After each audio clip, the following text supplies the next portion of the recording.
Coming up next, ladies and gentlemen, we have a panel discussion about creating an innovative ecosystem, cultivating a culture of early adoption in marketing agencies. And I'm sure you all know how imperative that is. Allow me to introduce your moderator, Mr. Nitin Arora, the CEO of Grow More Media, joined by Nihal Goradia, the co-founder of Enabler One. And the last but certainly not least, Gabe Karp, the managing director of 10 Up. And you can now take it away, gentlemen. I hope you all enjoy this session.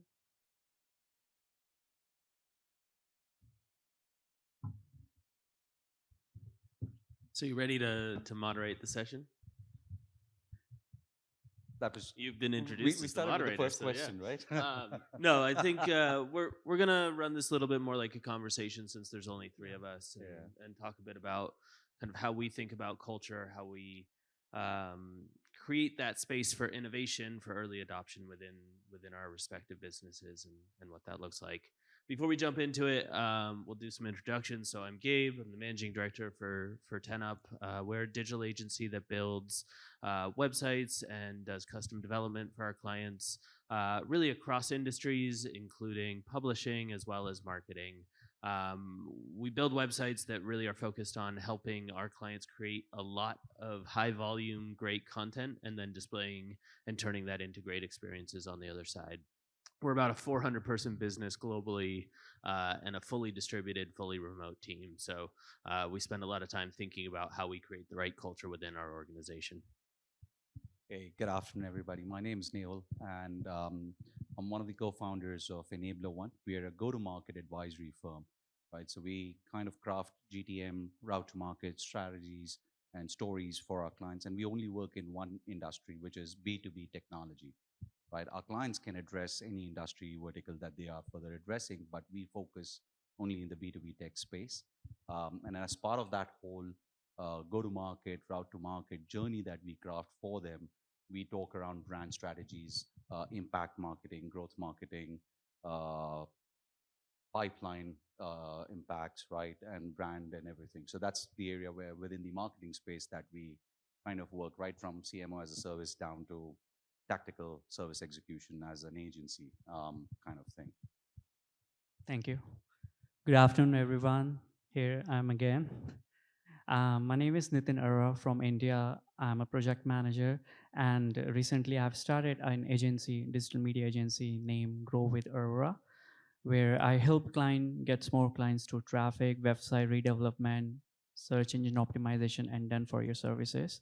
So it's been a phenomenal journey for me, kind of a roller coaster ride, I must say that. And this is what I'll be discussing about the early challenges and the adoption I have created in my agency, strategize the things which is working for me, which is not working for me, learn from my mistakes. So this is what we discuss. Thank you. Gabe, you want to get it kicked off with what you think are, driving innovation and driving the whole change culture within, agencies to be an early adopter? Yeah, so I think for us, there's two types of early adoption or innovation that we look at. One is how do we make our own business better? How do we improve our processes, make sure that we're getting better outcomes from our team? Those types of kind of adopting new technologies or new services or new tools. The other kind of early adoption is how do we help our clients be ahead of the curve, right? And they're two different types of innovation or adoption that we think about. And so it starts with giving our teams the space to fail, to make mistakes, to learn from those mistakes, and to try new things. And we really try to make sure that as part of the day-to-day experience, we're giving everyone the space to do that. So whether that is using professional development budget, we set aside close to $3,000 a year for every single team member to take additional development courses and learn about new technologies, or whether that is saying, hey, I know you had 150 hours budgeted for that project. take 200 hours and find a different solution, or whether that is blocking off some time to allow someone to focus on a non-billable project for the next 2 months. We're always looking at how can we find those different opportunities, and how do we just ultimately create a culture where it's expected to be always trying new things and always doing that experimentation. Brilliant.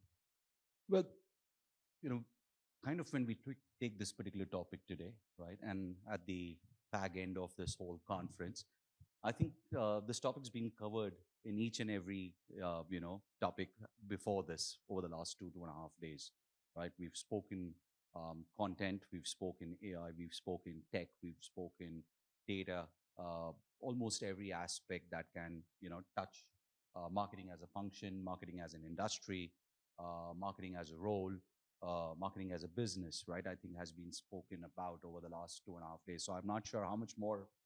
I think we are kind of just capturing what's been discussed over the last 2.5 days and putting it out, hopefully in a succinct manner if possible, right? But when I look at innovation, right, and I'll talk a little bit from a different perspective. For a very large, well, majority percentage or majority, of my career, I've been a consumer, right, of services, marketing services from marketing agencies, right? Uh, as a Not as a marketing head, but as a business head, right? So which means my marketing team was engaging with agencies for different activities, different aspects, and then bringing it back. And then, of course, you have the traditional clash between the marketing and sales organization internally, where sales doesn't think marketing does anything, marketing doesn't think sales does anything, right? I mean, you've got this perpetual clash that's always going on. But then when we moved to this side of us becoming a service provider, right? That was one of the first things we thought about is what wasn't working for us, right? Innovation, and if we talk about early adoption, right? We kind of tend to, these days at least, naturally look at tech being the differentiator. But it's actually not for me, if you ask me. It's about driving ideation differently, right? It's about understanding what you're trying to deliver, right? I mean, we were talking on content just in the previous panel, and unfortunately, I couldn't ask a question. I wanted to actually ask how important is subject matter expertise, right, for a content writer, and that's another layer of driving early adoption, building subject matter experts within the agency, right, and becoming experts for a particular vertical or a area that you can drive. Tech, yes, of course, advent of MarTech, right? It's what gonna be about a $350 billion industry, just MarTech alone, within by 2027. That's what it's touted to be, right? So that means, of course, right from SMS marketing when mobile phones became prevalent to email marketing to what all all of you us do for our clients today, right? But the thing was, where is innovation really coming from for an agency? What are they? Are they early adopters because they're adopting tech, whether it's in UI UX, whether it's in content, whether it's in tech, whether it's in processes, or is early adoption dependent on customers? So, there's so many layers that go behind it, and that's some of the things we hope to cover today. Sorry, I spoke a little bit more to get this started off, but yeah, nothing. Thank you so much. But I mean, understanding your point, I really like the first idea that you have explained is to, in terms of early adoption, is to elimination of the strategy which is actually not working for your agency or the business that you deal with the people. So I think it's more imperative. I mean, understandable is that you identify the things which is actually not working before you waste time, you put lots of efforts. Rather, as per my experience, what I usually do is to create a safer environment for my people, for my company, while serving the clients. Because what it gives me, it gives, I'll come up with my own strategy rather than copy pasting someone's strategy, what is actually working for them. Not actually it will work for me. Rather, I invest time on the testing phase, give some time to the people, or telling the agency, telling to my client that, okay, I need some time to understand what is working for me, and then build up my own strategy, and then implementing. um, but this will not drive that this strategy will work for my other client too, because every time I have to come up with my own ways of working. And for me, I think it's a early adoption is to creating a safer environment. I think that's right. I think it's also not focusing on what the solutions are, right? If your goal is just to always have the newest technology, that's not a very good goal, right? We try to solve the actual problem again, whether it's an internal problem that we define of, hey, code review is taking us X amount of time. Do we have an opportunity to make that process better and faster using AI? Yes, let's explore that. Or for our clients, hey, we're having trouble driving the correct actions. What can we do to personalize that website so that we're giving somebody the next best action for them, not for us as a business, right? And so uh, we try to train our team that this isn't about using cool new technology, that is about how can we be great consultants, how can we be great service providers, how can we help our team solve real, or our clients or our internal teams solve real problems that will make their businesses better, because at the end of the day, that's really what they've hired us to do. And absolutely right. I mean, I think when we look at kind of take it from a different spin, right? From a B2C to B2B, which is my space more than anything else. I have absolutely zero knowledge from a B2C marketing standpoint, barring being the receiver of all the brilliant work all of you guys do in the market space, right? But when I look at from a B2B standpoint and we look at um, why innovate, right? I mean, first and foremost, do you need innovation? That's one part, right? If it's working, if it's not broken, you tweak it for the sake of tweaking it, and which a lot of people, I believe, do at times, which doesn't make sense. Well, and it You costs know, money. yeah, of course, right? And the thought that comes behind it is: Are your customers also ready for you to be innovative? Right?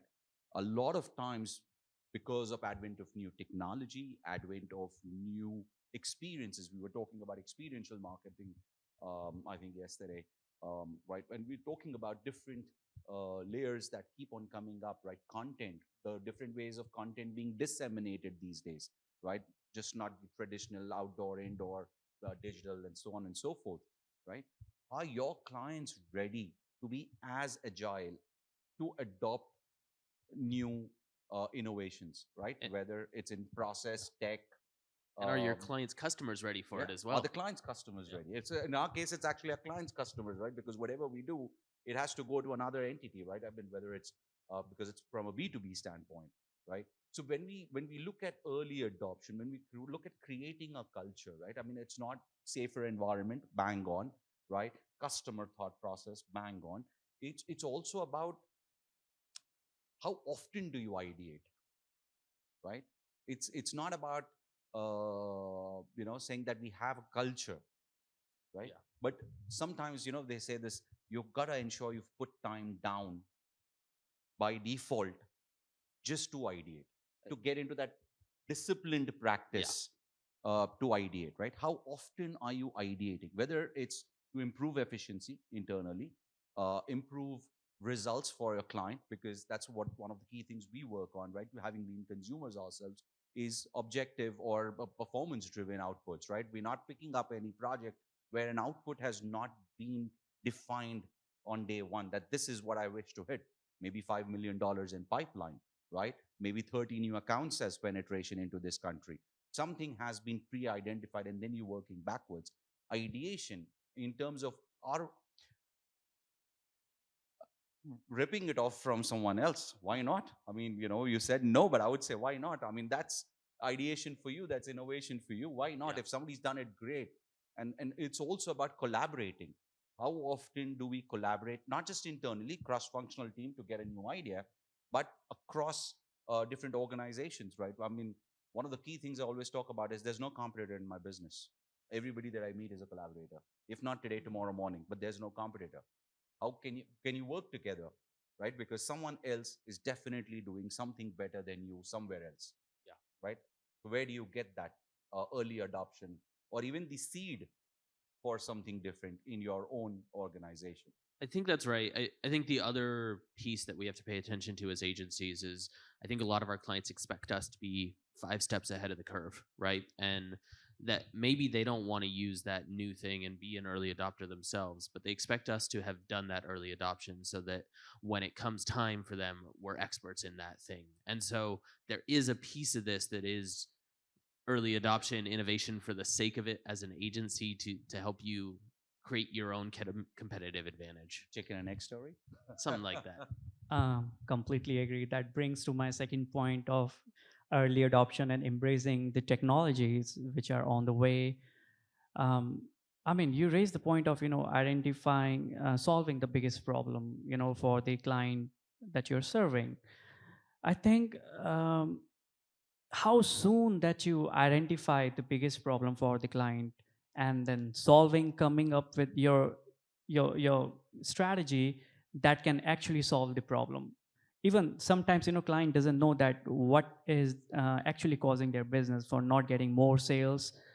Rather, if you approach them and solving the biggest problem, I think identifying and then solving the biggest problem, I think that is also that you are actually adopting and know what you are doing by taking the leveraging of the technologies that can actually work for you, not only for your agents, not only for your company, but also providing the phenomenal results for the clients.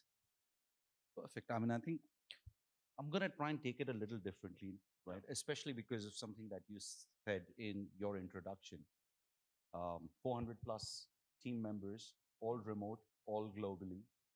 We're not that big as yet, maybe 30, 40, Nice. 30, 35 people, but all remote, all across the world, right? And I had the privilege of listening to somebody yesterday talk about how your talent pool can be somewhere else, right? How does that impact in an agency's ability, Yeah. right? And purely we're talking from an agency standpoint, but agency's ability to innovate, to get new skill set, because we are always going to have that chicken and egg story, Yeah. right? You bring in a resource, they have to be billable, especially because we are agency. If they're not billable, it's difficult to sustain them, which means something that you said again, great, spending $3,000 per head from a personal development standpoint. Are they even able to use it? That's another metric to track. They have to use some of that Right. 3,000 to buy their time back. Correct. So Otherwise, yeah. But then going and getting new talent Yeah. because they've already trained themselves, skilled themselves somewhere else, and they bring that breath of fresh air Yeah. internally. But how important is that talent pool, that diversified and remote talent pool? So yeah, our business has been around for about 12 years. I joined about 6 years ago. It's always been remote, and the reason it's always been remote is we founded the company based on a real kind of focus on using WordPress as our underlying technology platform. What we learned from WordPress from the open source community is the best talent is around the world, right? It's not sitting next to you at that desk. It's over there and there and there. And so we wanted the company to really be modeled after that. So we really believe that the best talent is everywhere, and that kind of diversity of background and even the educational systems that you go through, right? In the US, you go through a liberal arts education system. In other countries, it's more technically focused, right? That brings different backgrounds and opportunities to collaborate in different ways and to get to different solutions. The one thing I'll say, and this is a challenge for us from just kind of the the economics of it, is we skew our hiring towards more senior people because especially in a remote kind of agency in a remote culture, you need people who have that type of ownership, who are self-motivated, self-managing.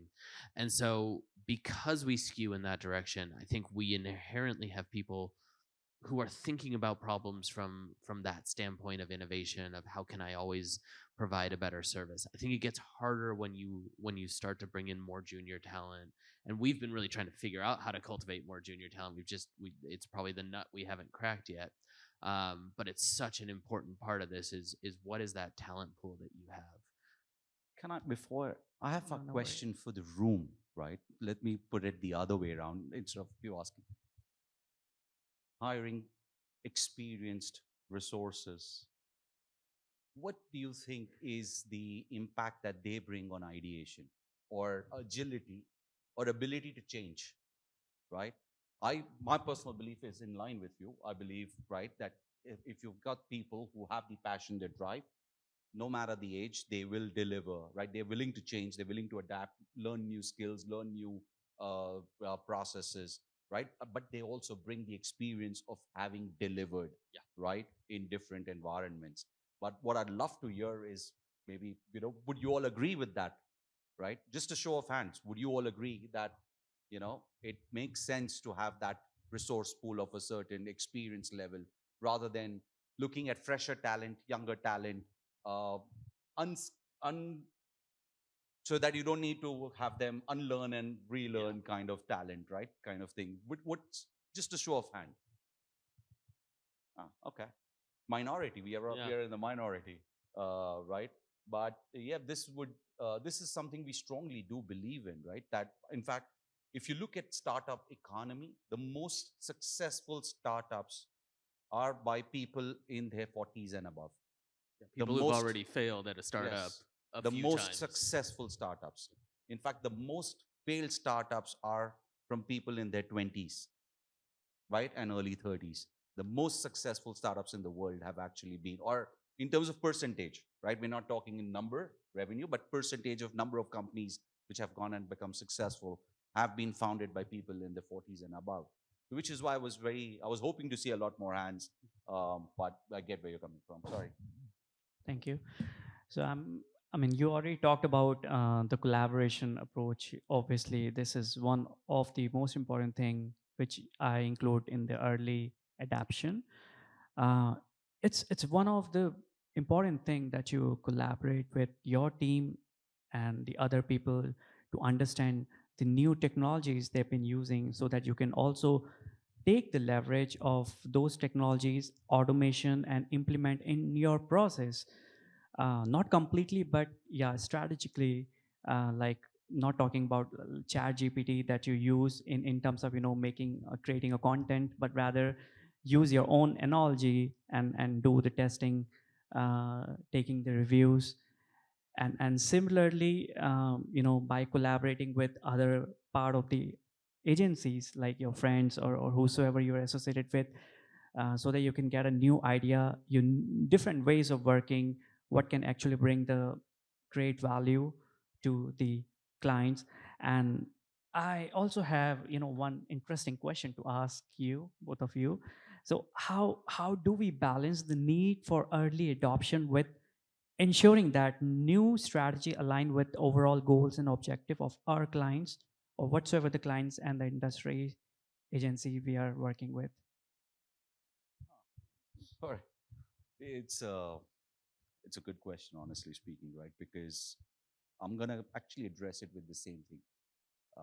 You don't need to innovate just for the sake of innovating, right?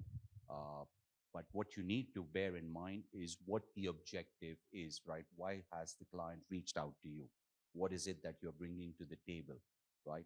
Are you bringing to the table the ability to deliver output, deliver story, deliver brand, deliver some impact in what they are trying to achieve, which they can also get it done from, like, today the number of agencies in the world are much more than 30 years ago kind of a scenario. But what we need to look at early adoption from that perspective is, if you ask me, in that scenario, is research. Yeah.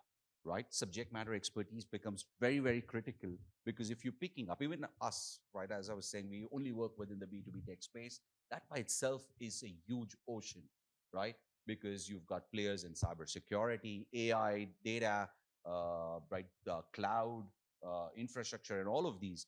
How You can't craft a story, you cannot create a campaign, you cannot create an objective, uh, which is, in a cookie cutter approach. Your processes may remain the same, but you need to innovate in terms of who their target audience is. How do you plan to reach, right, that target audience, especially in today's day and age, post COVID, right? Hybrid working, remote working, in office working, nobody knows which working is working, right? How do you reach that persona where they're supposed to be reached, so that you're able to get a mind share from them in a world where they receive communication and messaging from all of us in this room, right? That's where the early adoption in terms of innovation needs to come to identify what will work, tweak, I would say early adoption, tweak, tweak, tweak, tweak. It's not necessary that what you went and told the client on day one that this is how I'm going to execute needs to continue to be the way you continue to execute on day three.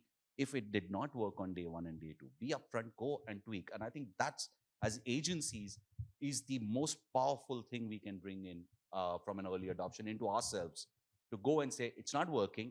I think it was wrong. Now I know where it's going wrong. This is how I'm going to now deliver it, because output has not changed. Indeed. I think it's also understanding where the client is in their life cycle, right? And what innovation looks like to one client may look very different, and what early adoption levels of comfort there are is different from client to client. So I'll take one client I work with that's a big banking software organization. They had a very legacy CMS. We came in, we brought in WordPress, we rebuilt their site, we gave them the tools to publish content in a very different way. And they went from 3 people who could edit the website to 60 people within their organization. That's innovation for them. That's huge change. That changes the bottom line of their business. But that's just putting WordPress into an organization, right? Like, you wouldn't call that innovation. I wouldn't call that innovation, but for them it was. Take another example of one of our publishing clients where we did some research, some usability studies with their newsroom. So we studied this and we saw that the average editor was spending 3 minutes thinking about how to tag the content. And this was before, NLP was easily integrated into every single content management system, right? But what we said was, if we can create even 2 minutes of efficiency and decrease that time, we've just saved you a huge amount of money, or we've helped increase your output, so we've helped you create a huge amount of additional revenue, right? So either thing is a good outcome for them. And we identified that problem, and we helped them become early adopters of using AWS natural language processing to tag the content. And we saw it brought that down to 30 seconds, because now they're not staring at a blank screen. They're starting to get information, reviewing to make sure the tags and the information is right, and then moving on. And so I think it's really critical that different businesses are at different points in that life cycle. And again, it always goes back to, what is the thing you're trying to help that business accomplish? And how do you create a culture within your organization that focuses on that and not on trying to use the cool new piece of technology? Yes. I would also like to add some point, because that recalls me. You talked about the website, how you rebuild, how you reconstruct in a short span of time, like embrace changes as per the requirement. There was a incident that happened with me. I was servicing one of the client, building a landing page for my ex-client. So I was actually, using a methodology called Agile, like 2 weeks of iteration, where I've created multiple 3 landing pages for split testing, and none of 3 has performed actually. So it was, that has also driven me the safer environment that I create for 1 week, just to show the client, this is what we have represented. Clients say, oh no, this will definitely not going to work. Understanding is understanding the market is the most important thing, like research, development. I think this would also come the part of innovation, how quickly you understand the market, and then you come up with your own strategy that can outweigh your expectations. If both of you allow me, I'm gonna Absolutely. re-navigate the conversation to a word that at the start of the whole conversation I said that it's just not that technology, right? Uh, if we have to, and I said, right, the MarTech in business itself is going to be close to $350 billion by 2027, right, or more, which means the number of tools available, right, are far more today than they ever were, right? And they will continue to come more and more tools, right? And when we start looking at the different tools available to us as agencies to deliver something to our client, whether they're using those tools or whether we're using it to deliver a service, right? Whether it's from marketing automation, social media listening, intent marketing. I mean, and these are some of the just top, right? Predictive or programmatic ad tech platforms and all of these, right? There are so many platforms available, omni-channel, this channel, that. I mean, I think we've got a jargon for every kind of thing, right? How important is it for an agency? Now I'm going to come back from that perspective, which I dismissed off in the first part. But how important is it for an agency to trial and error or to keep on trying these new tech so that you're able to add either efficiency, functionality, or output to your clients, right? So how important do you think it? I think it's about finding a balance, right? You can't possibly keep up with every new thing, and it's not responsible to send your team down every single rabbit hole, right? Because it's just there is so much noise, as you mentioned. There's 5,000 different tools for trying to buy programmatic advertising, or figure out which audiences you want to drive to your site. So I think it's finding that balance, right? So one of the things that we come up against a lot is subscriptions, right? Publishing clients want to have a subscription base. They don't want to just survive on ads. It's important for my team to be experts in understanding what are the different potential solutions for that. And that becomes a differentiator for me in the market. Similarly, when it comes to content marketing, right? We build sites for Starbucks, for Uber, the sites where they're doing their big kind of content development. It's important for my team to be experts in how do we create an efficient way to create dynamic content for marketing clients, right? So for me, it's more about trialing new things within those confines, about identifying where do we need to be experts to drive our clients' business forward, and let's go down that rabbit hole. Can't go down every rabbit hole, and so we need to be focused in what we do go down, but we do need to experiment within there. If you can address the same question, but since you've just started an agency, how important is it for you, right, to adopt these new technologies that are coming up, right? Vis-a-vis agencies who've invested in technology, that means they're paying subscription, right? That means you can't switch off and switch on instantly, even though SaaS is supposed to be switch on, switch off. Doesn't work, right? How important has it been for you to bring in a new tech that has been able to allow you to differentiate? I believe initially it was like a trial and error method for me, to understand what is not actually working and what is bringing the value to my agency, to the people, to the process, and ultimately goal is providing immense value to the client. And that's where I define, okay, this would I include it as a subscription basis. This would be my new technologies that I will be using after doing all the research, all the setback and the benefit that I get, and based on that I judge and I embrace those things. I think it's both of you have captured the element perfectly on that front, right? As much as I've been a tech sales guy for almost 25, 30 years, right? But I've always been tech as an enabler, right? Technology enables you to do your business better or deliver your business better in some shape or format, right? Within the marketing functionality that we do also, for us, technology is an enabler. It's not the end all do all. It does not define my process, my strategy, my functionality, the way I wish to do things, right? And hence, I think the way both of you said, yes, experiment, but don't go overboard with it, is what I would say, is bang on.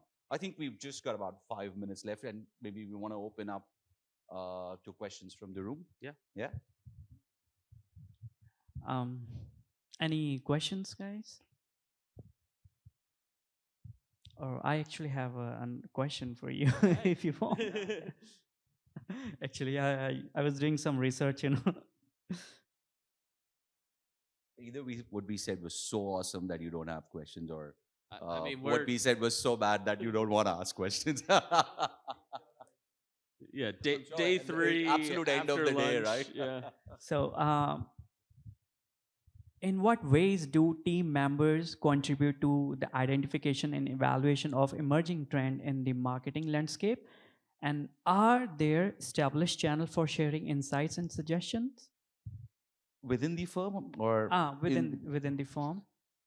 uh, team members or us, we're all humans, right? At the end of the day, we go through the same learning curve that everybody else does. So our team members also coming with different backgrounds, different personalities, different experiences, different expertise are extremely critical in bringing those thought processes in terms of what changes we can do, what tweaks we can do, what technologies we can adopt. I mean, have not used a particular tech stack before, but hey, we've used it elsewhere. It worked, and this is why it worked. Not change for the sake of change, but change because it worked and how it differentiated.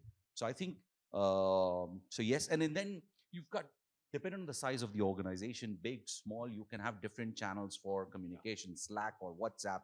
I mean, or everything works in between. So I think there are options that we kind of do, but at the end of the day, a team member or us, all humans, the learning curve almost remains the same in terms of how we get that ideation into the firm. Yeah, I totally agree. I see we actually do have a question in the back, or somebody just wanted to hold the mic. No. I will have that question. Yeah. You mentioned something about the tool, the marketing tool, which is now like going viral. AI marketing tool in general to increase like traffic, to help you in the SEO, to help you in the digital marketing. I mean, I'm a little bit exhausted actually of how many tools are out there. Yes. So what I'm doing, I mean, I don't have any other solution because I run a marketing agency here in Dubai. So what I do whenever I see an ad for another tool, I just go and check it like for 2-3 minutes. Then I send it to the concerned team to check it. Like if the tool of the digital marketing, I send it to the digital marketing manager. I tell them check the review, check if we can get benefit out of it. But this is endless actually. It's going increasing every day. So do you have any advice on this? Do you have any tip like do we have to use these tools? Do we have to ignore it? What exactly? I'm not going to address this as a marketer. I'm going to address it as a guy who's been selling technology for last 30 odd years, right? Okay. It's never going to end, right? So it's kind of a cycle, right? So earlier we had broader platforms, Mercato, Eloqua, marketing automation, doing different things. Today you've got point solutions, specific, specialized tools only for data segmentation, AI based, non-AI based, whichever way. Specialized tools for social media marketing, scheduling. I mean, there are countless tools for just scheduling on social media, right? Sure. It's never going to end, honestly speaking. My advice to all my clients over the years, even when I was selling technology, again, as I've said before, don't change for the sake of changing, right? If something really is working, keep at it. If you find something unique, I would rather not, because you've been marketed to, obviously. So whoever did that has done a brilliant job Yeah, for of a course. for a marketer to Yeah, because relook he's at things. targeting me because I like a lot of tools Absolutely. pages and I'm interested on the online to But know more about do the industry. peer reviews, honestly speaking, right? Peer reviews. So what I'm doing right, like check every new tool. No, Yeah. peer reviews. When I say peer reviews, is not online reviews or whichever. Peer reviews within your network, within your customer. Have they heard of the tool? Have they used the tool? Did it No, work? the customer here in UAE, they are not fully educated about marketing. So Yeah. So But so we need to well, decide. the industry to industry is different, right? Some of my clients are pretty good marketers. They know what they are doing. But industry things have changed. But I'm just saying, broader review always helps to identify whether that tool makes sense to adopt or not. I think there's a couple other things that I look at as well. One is democratizing that. So really making it clear to my team that they can bring anything to the table and kind of sending them out to find those things, right? Because they're interested Yeah, I'm and doing and this, exactly. and I think that's a really valuable thing. The other thing is I've got this, I've got a circle of, 5, 10 different other agency owners or founders, some other senior people within the organization that I'm in, and it's kind of that circle of trust, right, where you can, hey, have you seen this thing? It's really interesting, or they'll come to me with stuff, and so I think there isn't a silver bullet to it. I think you're probably doing the right things, but the more you can build kind of a network where you're talking to other people doing similar things, even if they are competitors, I think it's really like you can build a pretty good, group that way. Okay. And building on my question, what about the AI tool, particularly? What about the AI tool in marketing? I mean, also like every day we're seeing a new ads, new Yeah. tool. So Can I again I've been address? testing this as well. I mean, because but my team, like the higher management in my team, they said, okay, stop sending us new tool, please. We need to do our job, something like this, because this is a FOMO thing. Like Yeah. I feel FOMO, like fear of missing opportunities. So there is something in the market I'm not highlighting. So You're not wrong, and whoever's sending you that messaging is doing a brilliant job, right, for you to get that FOMO feel, right? I'm gonna again talk from a tech standpoint, right? Um, First time I encountered AI within the technology space, right? That I adopt AI, or my tool is, my product is AI based or ML based or whatever, was I think about 10, 12 years ago, right? Uh, 3 years later, in another industry event, 30% of the exhibitors said we are AI ML driven. Fast they are forward, ChatGPT based, actually. correct. Not AI. No, no, not even chat GPT based, because when you talk, what is AI, artificial intelligence, right? It was being repurposed as workflow based automation earlier, was now being driven as AI. It's That's but it, absolutely right. Yes, correct? But automation. it was Yes. actually workflow based automation earlier, correct? So where we look at today, yes, AI has taken many strides forward, right? We've now, but within the span of these 18 to 24 months, you've moved from pure AI to generative AI, right? Now, what is generative AI? What is this? The whole premise where I would ask you to look at it is that tool essential, right? Is it For really truly artificial intelligent, right? And artificial intelligent for what? Data segmentation, yeah, execution of a campaign, execution of a service, designs. Which part is it really bringing that artificial intelligence capability into, where you're able to enhance and increase your yeah, productivity? you wouldn't know this until you test it, right? Correct. Until No, you but try it. they have to communicate that. I'm assuming they're doing that. If Yeah, hopefully, internally, But and I you know what I thought. Sorry to elaborate on this, but we will give benefit for other people. What I thought, like, I need to just establish a department like called research and development in my agency. yeah. Seriously, just like one from each, like digital marketing, design, video. Yeah. Just their job only to test this tool and see if that's work. That Mhm. will increase our productivity, and then forward Yeah. it to the team Yeah. to still use it, to can I start request using all it. of us to create a forum, and you need to share that R&D data Ah. on top, so all of Yeah. us get I, we can take yeah. advantage of that peer benefit, right? But I think the AI thing, let's be honest, it's bullshit. Most of these things are not AI, and excuse my Yeah, yeah, language, yeah, you are right. but it Absolutely but it right. just Yes. isn't. And I think the underlying question when it comes to marketing is, do you have good data to make good decisions? And you can apply AI on top of that, but I Yeah, focus you on need to that have side the of it. good data first. Yeah. Yes, absolutely right. Nothing else matters. So it's not actually in that instance about innovation. It's about making sure that that data, the But first you part mean of it good is good. data from the marketing campaigns, from the effort in marketing campaigns, Yeah. right? Yes. Yeah, we have good data, but Yeah. yes. I would also like to add something to answer your questions. Obviously, it's a fact that there are numerous tools in the market, and not only, I mean, that can exactly solve the purpose of your problem, but also that has contained a lot of functionality. Like initially, the tool that you're using may not be having that functionality, but problem is that does it really solving the purpose? Because your current tool, it's innovative, it's fine. It's not that we just have to change just for the sake of innovation.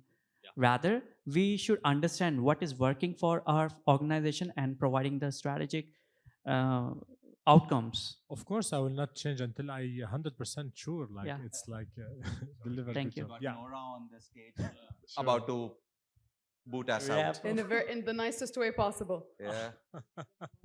We're seeing a very different side of you today, right? I mean, yesterday when I was getting the award, the videos and everything, oh, very lovely. Today, Today I'm we like, s- move. yeah, Get off stage. We're done here. Yeah, fag end of the day, get off the stage. we It's the we last also day of- got Nora just Yeah. we Go also ahead. got the taste of Nora's new mood, new avatar today, and it's not AI, it's real. Sir, to all the discussion that we have been having, uh, I am trying to focus on the word culture here. What the discussion has been going on is about the early adoption part, which is fantastic. But my worry is, for example, if as a leader of my team, if I naturally my job is to keep reviewing the new tools that are there in the market, right? If I keep looking at them, and every third day or fourth day, if I keep sending those tools and details to my team to please do a research and come back to me if it is good or not, my team at the end of the day is going to get baffled. What tool are we supposed to use? So, thought, yeah, a thought on that would be that, uh, naturally, of course, you would be doing that. Uh, Aligning to the business, which tool is, serving best. If we tell the team and, give them a period that, okay, for the next 3 months or 6 months, let us try to use this tool to the best possible way and, see the results delivered. If it does not, then let us try out another tool.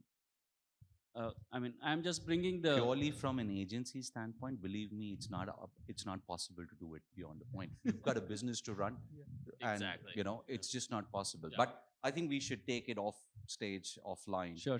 if you don't mind, because Otherwise, we're gonna get So, kicked off stage. Thank you very much for your Thank you. patience and your Amazing. Put your interaction. hands together for you our very much. panel of experts, ladies and gentlemen, and take the chance to look them up on LinkedIn, connect with them, and benefit more from their knowledge.